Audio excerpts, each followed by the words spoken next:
Tingnan nyo to mga lodi, si ate isinawsaw yung kanyang butter sa condensed. Tapos nung kinain niya, naging lasa daw siyang ice cream at mawawala daw yung lasa ng butter. So titingnan natin kung ganun nga magiging lasa nun. Okay, itry na natin. Let's go! Okay, nandito na yung ating butter.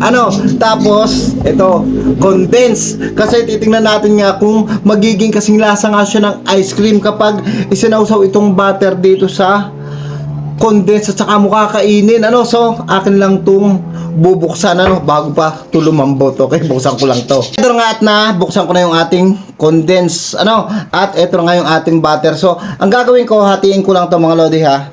Hatiin ko para mas madaling isawsaw siya. Yan ako. Atin na agad itong gawin kasi lalambot na yung butter natin. Yan. So ito na. Sausaw na natin. At malalaman na natin kung magiging parang ice cream nga siya. So, ito na.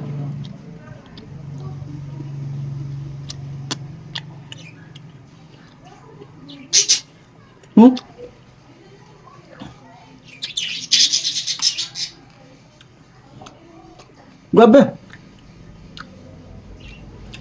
Ang sarap. Teka lang. Parang wala yung lasa ng butter No. Ang sarap nga. Parang meron siyang katulad na lasa Ang sarap.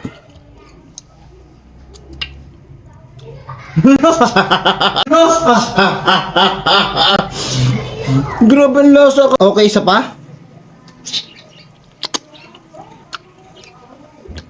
Grabe. Mas masarap pa sa ice cream ito. Nung wala yung lasa ng butter, puro condensed na lang.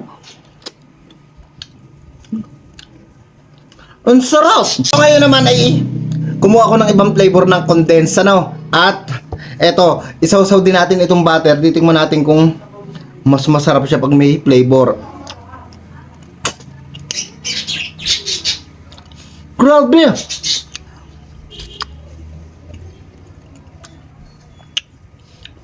Ang sarap nga niya. Kaso last na itong mga lodi kasi mahirap na baka mamaya magpururutak. Ang sarap talaga.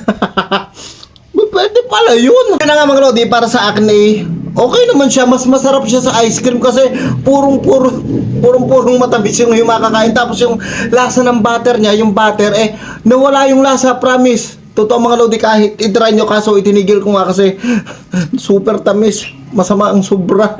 So kayo nang bahalang humusga.